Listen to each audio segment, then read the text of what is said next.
Kunal, morning. That excitement doesn't seem to be rubbing off in the index here. We were waiting for that record high. Seems like we'll have to wait a little bit more. Yeah, I think the wait is extended a little bit more for the indices, but and there are some interesting data points that almost like a 10 to 15% jump in the open interest for Nifty, and then when you try and map this with the movement on the prices, it's more of short additions which have happened for the index futures. So that's a bit of a change in the last 3 days when we look at the cumulative set of data points for the Nifty futures and unwinding of futures for the Bank Nifty. So it's lightening of positions on one index, which was on the heavier side till the previous expiry, the October expiry, and the start of the November series. You're seeing fresh addition of short positions on the index futures. So this should cap the resistance, the upside for the index in the near term.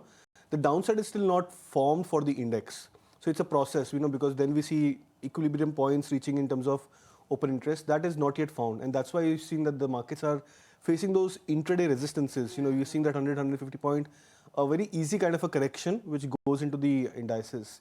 So I believe that maybe we could be looking at 25,500 as the first round figure setup where we may see some bit of support, but it's still not a very high conviction support looking at the data points on the index. From Diwali now we wish to wait for the Santa Claus rally.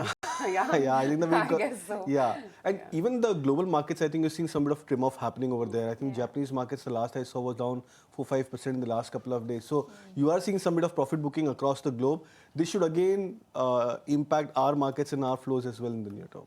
And you're seeing a lot of put writing happening in 25,200 and 25,300, which basically indicating, the market's base is coming down further actually, right? Yeah, and generally what happens is round figure strikes, they generally become big center points, so 25,000, 25,500.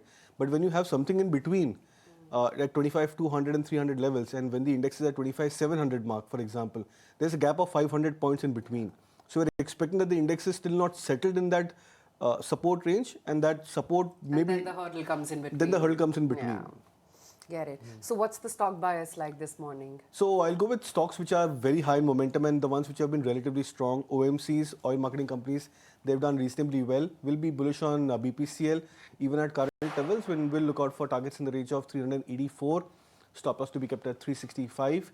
And the other stock from the PSU basket which has been very, very positive is BHEL. That's also another name which has been looking very attractive, holding up at 260 to 65 plus levels. So would look at a target closer to 277 and stop us at 260. Okay, so BHEL, BPCL, two stocks that are on Kunal's radar this morning. But on that note, we'll slip into a very... If you like this video, then like, share and subscribe to ET Now.